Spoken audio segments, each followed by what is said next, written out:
Good afternoon, students. Welcome back to Visit Commerce classes. Today, we are going to discuss debit and credit in accountancy in mixed language in Hindi and English. The, in this video, we are going to discuss the various accounts, rules of debit and credit, meaning of debit and credit, format of journal, and need of journal. I mean to say, this video is going to be theoretical in nature but very important for journal entries. With this video, you all are going to make journal and pass necessary journal entries with the help of this video. तो हम आज का video शुरू करेंगे। Concept बताऊंगा मैं आपको कि डेबिट एंड क्रेडिट का कॉन्सेप्ट क्या है। यानी डेबिट मीन्स है मेरा कि डेबिट एंड क्रेडिट करते क्यों हैं, ये होते क्या है। ठीक है, आपको स्कूल में आपको पढ़ाया गया होगा, बताया गया होगा कि इस चीज़ को डेबिट, इस चीज़ को क्रेडिट करेंगे, लेकिन डेबिट और क्रेडिट होता क्या है नॉर्मली ये बहुत कम टीचर्स आपके साथ डिस्कस करते हैं। तो देखिए शुरू करते हैं हम इसके साथ। ये कह रहा every accounting transaction have got two sides, the debit and credit. There are the two signs used in accounting to present and report the financial effect of every transaction. All the business transaction must have debit and its corresponding credit of the same account. इसका meaning है कि in double entry accounting system every transaction has two impact, or we can say that every transaction affect two parties or two sides. One party is going to debit and other will be credited. Okay, what are the characteristics of debit and credit? Okay, debit and credit are two sides of an account. Left side is known as debit side and right side is known as credit side. Okay, मतलब है इसका कि हर account के दो part होते हैं, एक debit side होता है और एक क्रेडिट साइड होता है। तो लेफ्ट साइड वाले पार्ट को हम डेबिट साइड बोलते हैं और राइट साइड वाले को हम क्रेडिट साइड बोलते हैं। Debit and credit is based on double entry system. It means every transaction has got two sides, the debit and credit. तो इसको मैं अभी ऑलरेडी आपको बता चुका हूँ इसके बारे में. ठीक है, नेक्स्ट कह रहा है entry record in left hand side are known as debit item. यानी लेफ्ट हैंड साइड में जो एंट्री हम पास करते हैं उनको हम डेबिट आइटम कहते हैं, और जो राइट साइड में पास किए जाते हैं ट्रांजेक्शन उनको क्रेडिट साइड कहते हैं. Both debit and credit is equal for each transaction.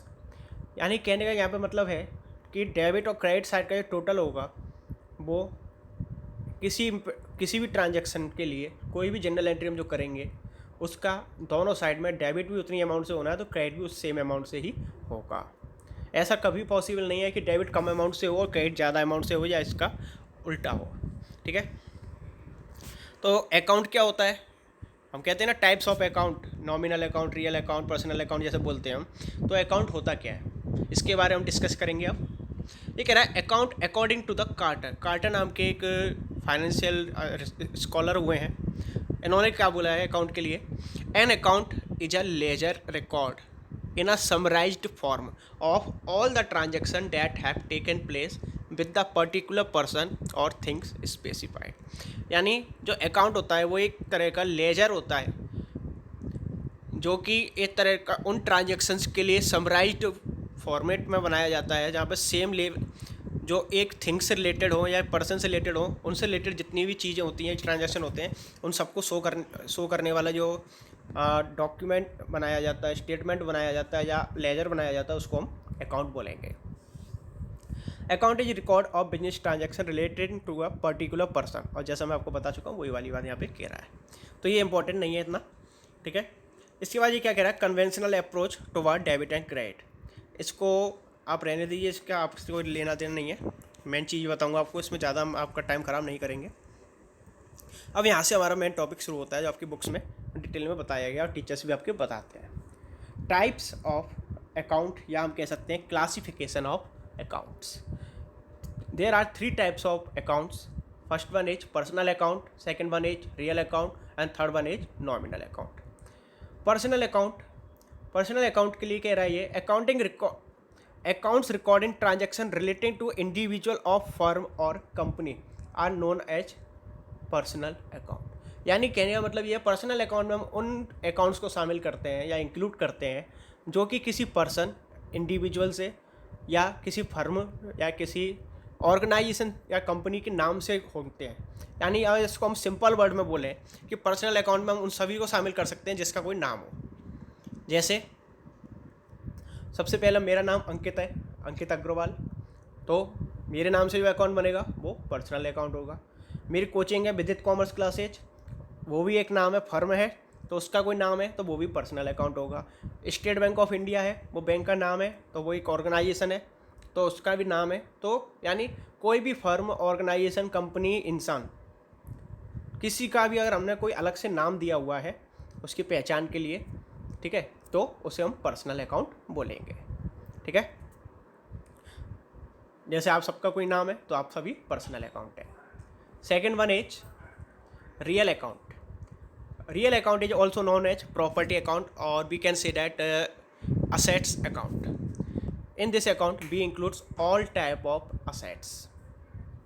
They can be fixed assets or current assets.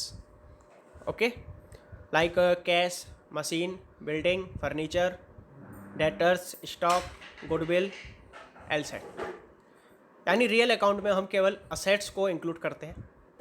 वो असेट्स किसी भी तरह की हो सकती है, आपकी फिक्स्ड असेट्स भी हो सकती है और करंट असेट्स भी हो सकती है। ठीक है, बाकी मैंने एग्जांपल अभी आपको बताए थे, बाकी इसमें लिखे भी हुए हैं, पढ़ भी सकते हैं। Nominal account.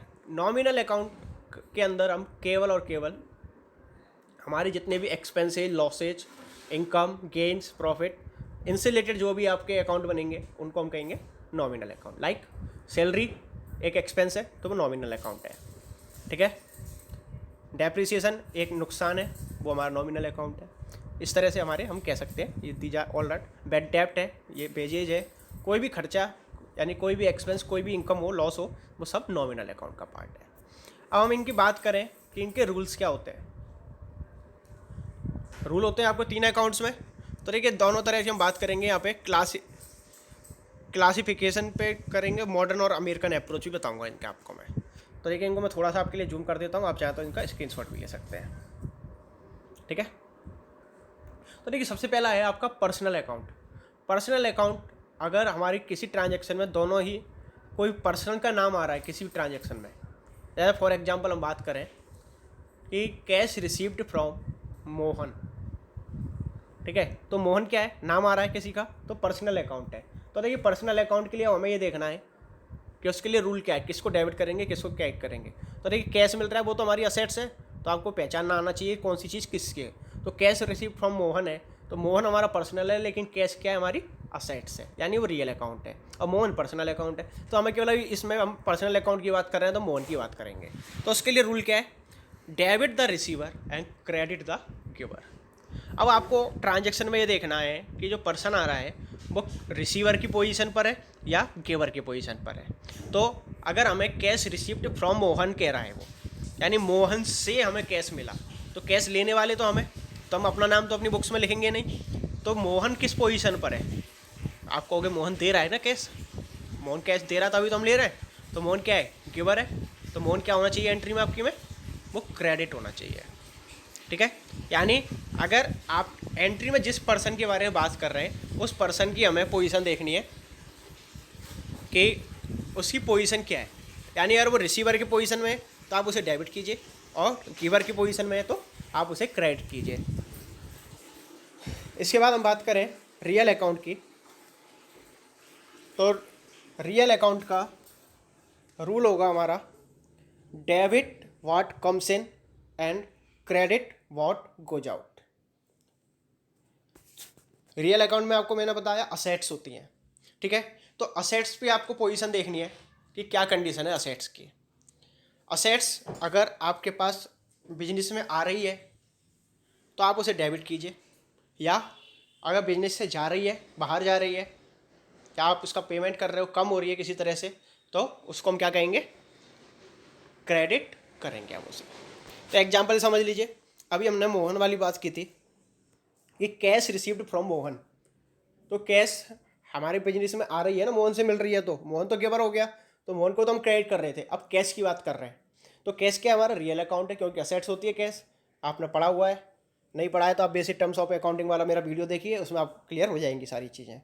ठीक है, तो कैश हमें रिसीव हो रही है, यानी बिजनेस में कैश इन हो रही है।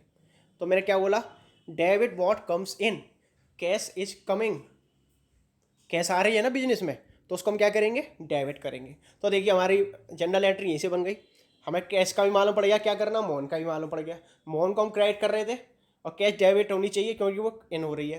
तो हमारी जनरल एंट्री क्या बन गई, cash account debit to Mohan, या मोहन्स अकाउंट कह सकते हैं आपस में। ठीक है, वो चीज़ मैं अभी आपको बाद में बताऊंगा कि मोहन या मोहन से अकाउंट का क्या करने से। ठीक है, इसके बाद हम थर्ड की बात करें, नॉमिनल अकाउंट। देखिए नॉमिनल अकाउंट सबसे सिंपल अकाउंट है रूल याद करने के लिए। इसके लिए कह रहा है डेबिट एक्सपेंसेज एंड लॉसेज, यानी आपको जितने भी आपके एक्सपेंस हैं, आपके जितने भी लॉसें हैं, उन सभी को आपको डेबिट करना है। अगर आप खर्च कर रहे हो, एक्सपेंस कर रहे हो, पेमेंट कर रहे हो किसी को, तो वो हमेशा डेबिट होना है। और कोई इनकम हो रही है उसको आपको हमेशा क्रेडिट करना है। कोई प्रॉफिट हो रहा है तो वो क्रेडिट होगा, कोई इनकम हो रही है तो क्रेडिट होगा, गेन हो रहा है तो उसे क्रेडिट करेंगे। यानी सिंपल सा रट्टा मार लीजिए आप इस नियम का, तो कि डेबिट एक्सपेंसेज एंड लॉसेज, कोई भी खर्चा हो, जैसे हम एग्जांपल के लिए बात करें, सैलरीज पेड, ठीक है, सैलरी पे की है। अब कोई खर्चा किया जाता है तो वो किसको किया गया उससे कोई मतलब नहीं है। कोई भी एक्सपेंस और पे किया जा रहा है तो किसको किया उससे हमें कोई मतलब नहीं है। और पेड कह रहा है तो पेड का मतलब क्या है कि कैश में हमने पेमेंट किया होगा। ठीक है, तो ऐसे केस में हम क्या करेंगे, आपको मैंने बताया सैलरी क्या है, एक्सपेंस है, एक्सपेंस क्या होगा, डेबिट होगा। तो हम क्या करेंगे, सैलरी अकाउंट डेबिट। लेकिन क्रेडिट किसको करोगे, आपने पेमेंट किस में किया, कैश में किया। ठीक है, तो कैश क्या है, हमारी रियल अकाउंट है, असेट्स है ना, तो वो रियल अकाउंट हो जाएगी कैश। तो ऐसे केस में क्या करेंगे अब हम, तो आपको मालूम है कैश हमारे बिजनेस से बाहर जा रहा है, पेमेंट करेंगे तो कैश जाएगा ना जाएगा हमारे पास से, आपको सर जाएगा। तो ऐसे केस में कैश को हम क्या करेंगे, कैश को हम करेंगे क्रेडिट। तो हमारी जनरल एंट्री इसकी बन जाएगी, देखिए, यानी salary account debit to cash account, यानी क्रेडिट वाले आइटम को हम क्रेडिट के नाम से नहीं लिखेंगे, उसे हम टू करके लिखते हैं जनरल एंट्री के लिए। ठीक है, आई होप आपको तीनों तरह के नियम समझ में आ गए होंगे। लेकिन ये तो हमारे सब क्लासिकल अप्रोच थे, ठीक है, पुराने जो चलते आ रहे हैं। लेकिन इसके अलावा कुछ अमेरिकन या मॉडर्न, ओके, ठीक है, मॉडर्न अप्रोच क्या कहता है रूल्स के लिए, उसमें भी थोड़ा सा चेंज है, वो भी आप देख लीजिए। इसको मैं थोड़ा सा छोटा कर लेता हूँ स्क्रीन को, यस। देखिए यहाँ पे क्या कह रहा है, according to the American approach of accounting all account are divided into 5 categories for the purpose of recording the transaction. देखिए अमेरिकन अप्रोच में, या उसको मॉडर्न अप्रोच भी कहते हैं, तो उसने क्या कहा है कि हम सभी ट्रांजेक्शन को 5 कैटेगरी में, यानी 5 कैटेगरीज में डिवाइड कर सकते हैं। ठीक है, वो कौन कौन सी है, सबसे पहले कह रहा है असेट्स अकाउंट, दूसरा होता है हमारा लाइबिलिटी अकाउंट, थर्ड ये कह रहा है कैपिटल अकाउंट और ऑनर्स इक्विटी अकाउंट, फोर्थ होता है हमारा एक्सपेंसेज या लॉसेज अकाउंट, और फिफ्थ होता है हमारा इनकम अकाउंट। यानी 5 तरह की चीज़ें इसने शामिल की हैं, एक लाइबिलिटीज, एक असेट्स, तीसरा कैपिटल, फोर्थ इनकम और फिफ्थ एक्सपेंसेज। तो इनके अकॉर्डिंग वो क्या कहता है डेबिट और क्रेडिट कैसे करते हैं। तो देखिए मॉडर्न अप्रोच से भी आप याद रख लीजिए, हो सकता है आप नॉर्मल रूल्स भूल जाएं, तो ऐसे केस में आपको मॉडर्न अप्रोच याद कर लेना चाहिए। तो ऐसे केस में क्या करोगे, देखिए सबसे पहले बात करें असेट्स की, तो वो कह रहा है if there is an increase in assets, if there is in increase in assets then debit, और decrease in assets it will be credited. यानी अब आपको सीधा सीधा रट्टा मारना है, समझना है। अब आपको नहीं देखना कि कौन सा पर्सनल है, रियल है या नॉमिनल है। मॉडर्न अप्रोच क्या कहता है कि अगर आपकी असेट्स इंक्रीज हो रही है तो आपको उसको डेबिट करना है। जैसे अभी हमने बात की थी कैश रिसीव फ्रॉम मोहन, तो आपको मानो कैश आपके पास आ रहा है, तो कैश आ रहा है तो इसका मतलब कैश इंक्रीज हो रही है, तो कैश उसने क्या कहा कि असेट्स इंक्रीज होगी तो क्या करना है, आपको डेबिट करना है, और कैश डिक्रीज होगी तो आपको क्या करना है, आप उसे क्रेडिट करेंगे। क्लियर। सेकंड बात करें हम लाइबिलिटीज की, लाइबिलिटीज में इसका अपोजिट होता है बिल्कुल, यानी लाइबिलिटीज इंक्रीज होगी तो वो क्रेडिट होगी और लाइबिलिटी डिक्रीज होगी तो डेबिट होगी। ठीक है, तो आपको असेट्स याद कर लीजिए, लाइबिलिटी में उसका उल्टा होना है, इस तरह से आप उसको याद कर सकते हैं। ठीक है, थर्ड है कैपिटल। कैपिटल भी एक तरह से हमारी लाइबिलिटी जैसी होती है, आपको मालूम है, सेपरेट एंटिटी कॉन्सेप्ट में आपने पढ़ा है कि कैपिटल को हम लाइबिलिटी मानते हैं। तो कैपिटल पे भी वही रूल अप्लाई होगा जो भी हमारी लाइबिलिटीज पे अप्लाई हो रहा था। ठीक है, इसके बाद हम बात करें एक्सपेंसेस की। तो एक्सपेंसेज अगर हमारे डेबिट होंगे या लॉस बढ़ेगा तो ऐसे केस हम क्या करेंगे, डेबिट करेंगे। और एक्सपेंसेज हमारे अगर कम होंगे किसी भी तरह से, यानी हमें किसी को कम पेमेंट करना पड़ जाए, हमें फ़ायदा हो जाए, तो वो एक तरह से हमारी इनकम है तो वो क्रेडिट हो जाएगी। इनकम में भी ये तरीका है कि इनकम इंक्रीज होगी तो क्रेडिट करो, ठीक है, और इनकम कम हो जाए तो आप उसे डेबिट कर दीजिए। ठीक है, यानी आपको अगर याद रखना है सिंपल तरीके से, तो देखिए मैं इसकी आपको ट्रिक बता रहा हूँ, उसको नोट कर लीजिए कि लाइबिलिटीज और इनकम और कैपिटल, इन तीनों में सेम रूल है, ये बढ़ेंगे तो ये क्रेडिट होंगे। ठीक है, लाइबिलिटीज, इनकम और कैपिटल। देखिए मैं एक चीज़ बता देता हूँ आपको याद रखने के लिए, आप सिंपल सा तरीका है, LIC, यानी अगर आप LIC है तो ये इंक्रीज होंगे अगर, तो ये क्या होंगे, ये होंगे हमारे क्रेडिट। ठीक है, LIC बढ़ेगी तो क्रेडिट होगी और इसका अपोजिट कर देंगे, कम होगी तो डेबिट कर देंगे। आई होप क्लियर होगा आपके लिए। LIC याद रखना कोई बड़ी चीज़ नहीं है आप लोगों के लिए, कि LIC को याद रख लीजिए, L for liabilities, I for income और C फॉर कैपिटल। ठीक है, तो LIC से अगर आप याद रखें तो LIC इंक्रीज होगी तो क्रेडिट होगी और LIC कम होगी तो डेबिट होगी। और बाकी आपकी बचती हैं असेट्स और एक्सपेंसेज। ठीक है, तो जो बचा कुछ है वो सब इंक्रीज होने पर डेबिट और डिक्रीज होने पर क्रेडिट होगा। ठीक है, अब तो आई थिंक आपको कोई दिक्कत नहीं आ रही होगी रूल्स याद करने में। तो इस तरह से आप याद कर लीजिए इन रूल्स को, अगर आपने ढंग से समझ लिया तो आपको ना तो जनरल में प्रॉब्लम आएगी, ना लेजर में प्रॉब्लम आएगी, ना ट्रायल बैलेंस में आपको प्रॉब्लम आनी है, अगर आपने ये रूल्स ढंग से समझ लिए यहाँ पर तो। इसलिए ये वीडियो मैंने स्पेशली इन्हीं चीज़ों के लिए बनाई है आपके लिए। ठीक है, चलिए अब आगे बढ़ते हैं। आगे क्या कह रहा है, double entry book keeping system. आपको पहले भी बताया जा चुका है डबल एंट्री में क्या होता है, कि double entry book keeping system बोलता है कि इफ़ कि all every transaction has to aspect. जैसे आपने ड्यूअल एस्पेक्ट पढ़ा हुआ है ऑलरेडी, मेरे वीडियोज में आप जाके देख सकते हैं, प्रिंसिपल वाले चैप्टर में जो थ्योरेटिकल बेस ऑफ अकाउंटिंग वाला वीडियो है, आप उसको में देख सकते हैं, उसमें डिटेल में समझाया मैंने ये टॉपिक को, कि डबल एंट्री अकाउंटिंग सिस्टम में क्या होता है कि हर ट्रांजैक्शन का कम से कम दो पार्टीज पर या टू साइड्स पर इफेक्ट होता है, जिसमें से कुछ डेबिट होते हैं, कुछ क्रेडिट होते हैं। ठीक है, ऐसा कोई ट्रांजैक्शन नहीं है जिसमें केवल एक ही साइड इफेक्ट हो। अगर एक चीज़ कम है तो एक चीज़ बढ़ रही होगी, या फिर हो सकता है दोनों चीज़ कम हो रही हो या दोनों बढ़ रही हो, लेकिन दो इफेक्ट जरूर पड़ेंगे। जैसा हमने अकाउंटिंग इक्वेशन वाली जो वीडियो डाली है आप उसमें भी देख सकते हैं। ठीक है, कैरेक्टरिस्टिक्स वगैरह पढ़ना इतना जबरदस्त इंपॉर्टेंट नहीं है इसमें। अब देखिए यहाँ पे rules of debit and credit मैंने आपको बता ही दिए हैं पहले से ही। ठीक है, जर्नल की बात कर लेते हैं, जर्नल होता क्या है। तो जर्नल की डेफिनेशन हम पढ़ें, कभी कभी एक नंबर में स्कूल वाले दे देते हैं, आपको पूछ लेते हैं, तो इसलिए शामिल किया मैंने इसको। ये कह रहा है journal may be defined as the book of original entry, यानी हम जर्नल को एक ऐसी बुक के रूप में डिफाइन कर सकते हैं जो ओरिजिनल एंट्री करता है, in which every business transaction is recorded in a systematic manner for the first time. The record of transaction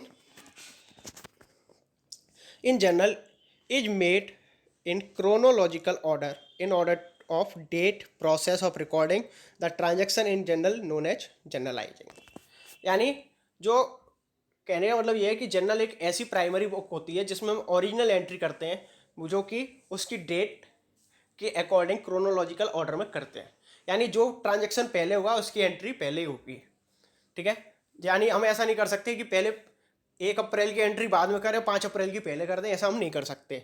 उसमें 1 अप्रैल यानी 1 अप्रैल वाली जो एंट्री है, ट्रांजेक्शन है, उसे हम पहले लिखेंगे और उसके बाद जो ट्रांजेक्शन हुआ उसको हम बाद में लिखेंगे।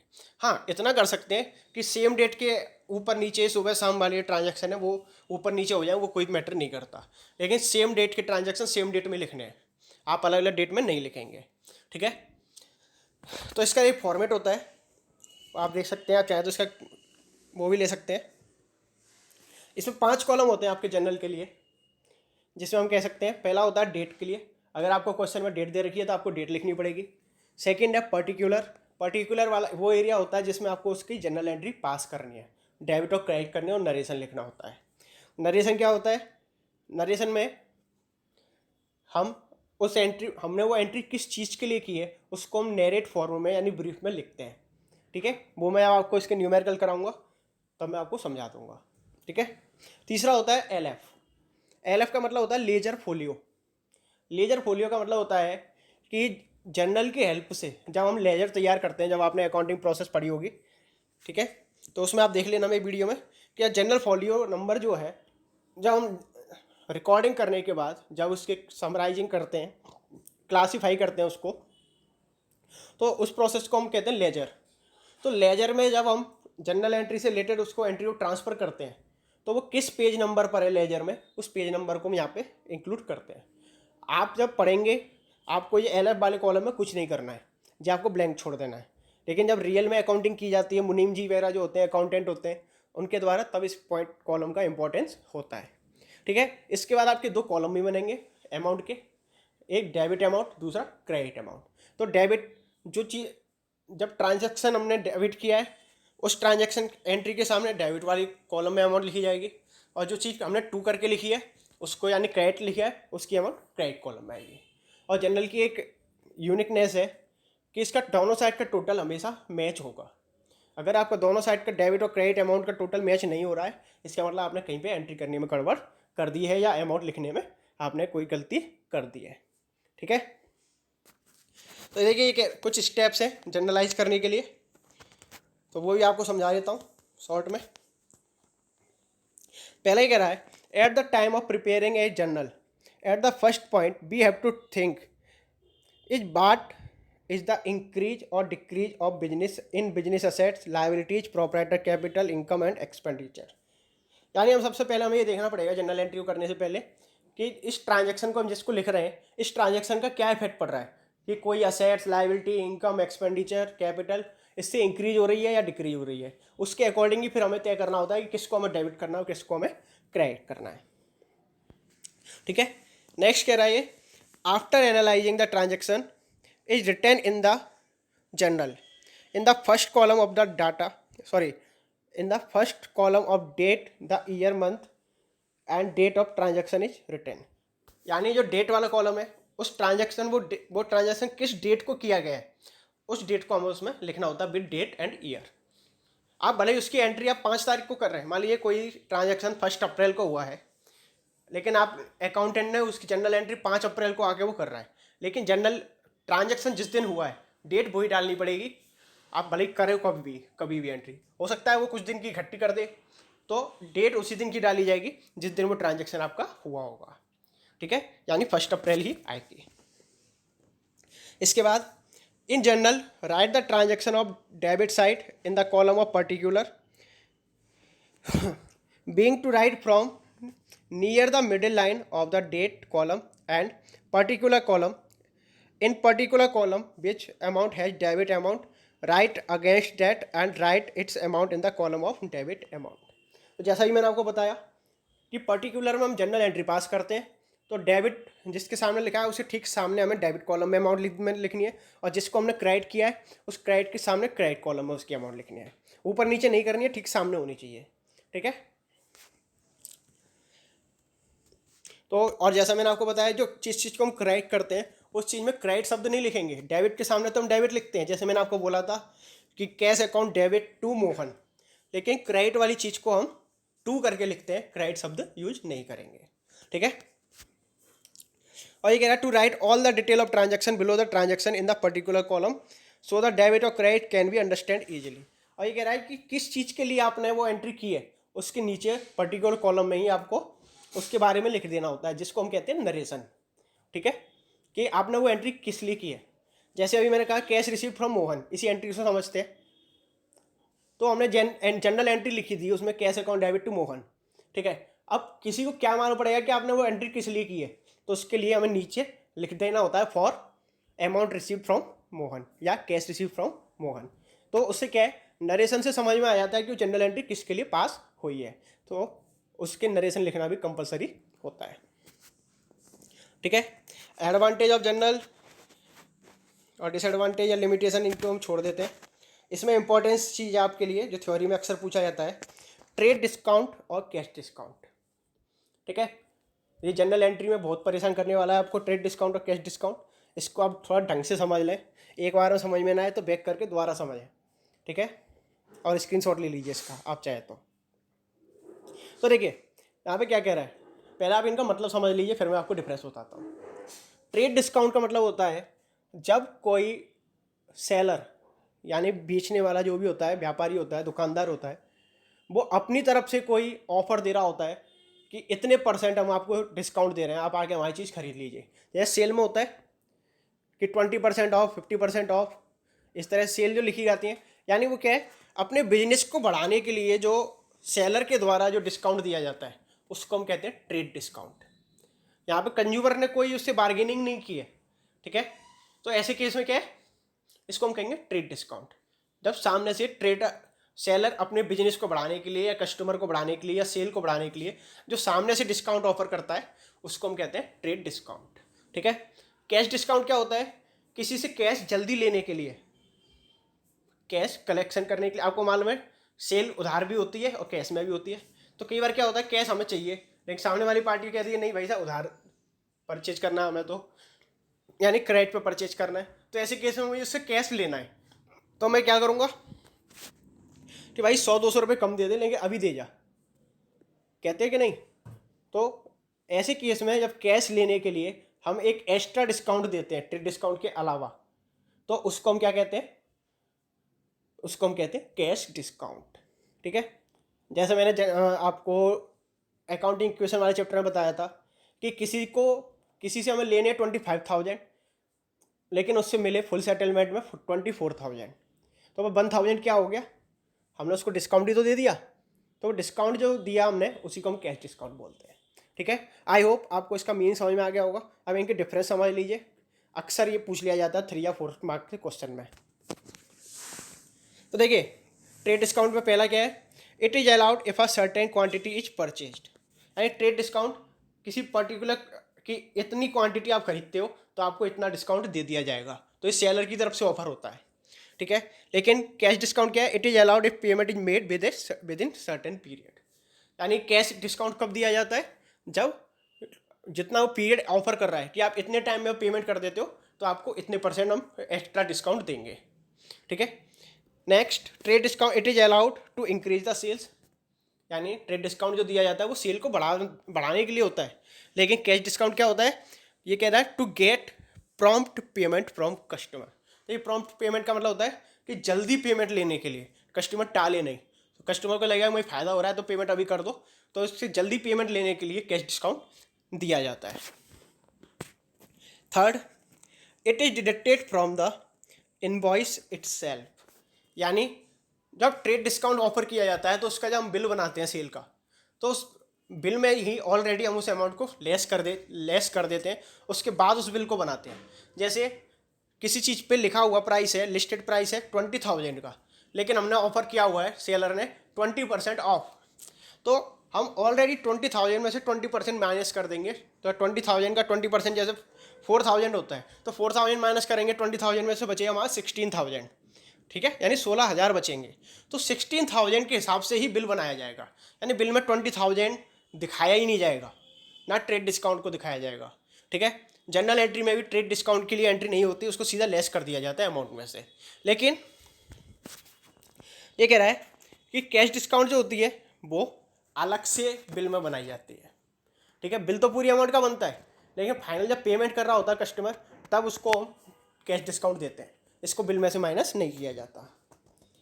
ठीक है, लास्ट कह रहा है इसमें, it is not recorded in the books of account और लेजर अकाउंट। जैसे मैंने बताया कि इसको ना तो जनरल में लिखेंगे ना लेजर में डालेंगे, लेकिन कैश डिस्काउंट को आपको जनरल में भी दिखाना पड़ेगा और लेजर में भी दिखाना पड़ेगा। ठीक है, तो ये हो गया इसके डिफरेंस। इसके बाद लास्ट टॉपिक है हमारा आज का, इसको भी शॉर्ट में समझा देता हूँ आपको, ज़्यादा टाइम नहीं लेते हुए आपका। Compound general entries. अभी तो देखिए हमने जो बात की जनरल एंट्रीज की वो एक एक ट्रांजैक्शन की बात की, लेकिन कभी कभी क्या होता है हम एक साथ एक ही दिन में कई ट्रांजैक्शन करते हैं जो आपस में मिलते जुलते होते हैं। ठीक है, तो ऐसी केस में हम क्या करते हैं, उन सभी एंट्रीज को मिला के एक एंट्री बना देते हैं। अलग अलग एंट्री करने की जगह उनके लिए एक ही एंट्री में उन सभी को मिक्स कर देते हैं, तो उसको हम कहते हैं compound general entry. For example, आपने मान लीजिए महीने के एंड में सेम डेट को, फॉर एग्जाम्पल हम मान लेते हैं 30 अप्रैल, ठीक है, 30 अप्रैल को आपने रेंट पे किया, सैलरी पे की और इलेक्ट्रिसिटी का बिल पे किया। ठीक है, क्या क्या पे किया हमने, सैलरी, रेंट और इलेक्ट्रिसिटी बिल, बिजनेस का। ठीक है, घर का नहीं, केवल बिजनेस का। तो ऐसे केस में हमने सेम डेट को दिखाया था। मान लीजिए रेंट था हमारा 2000, सैलरी थी 10,000 और इलेक्ट्रिसिटी बिल था हमारा 3000। तो ऐसे केस में क्या होगा,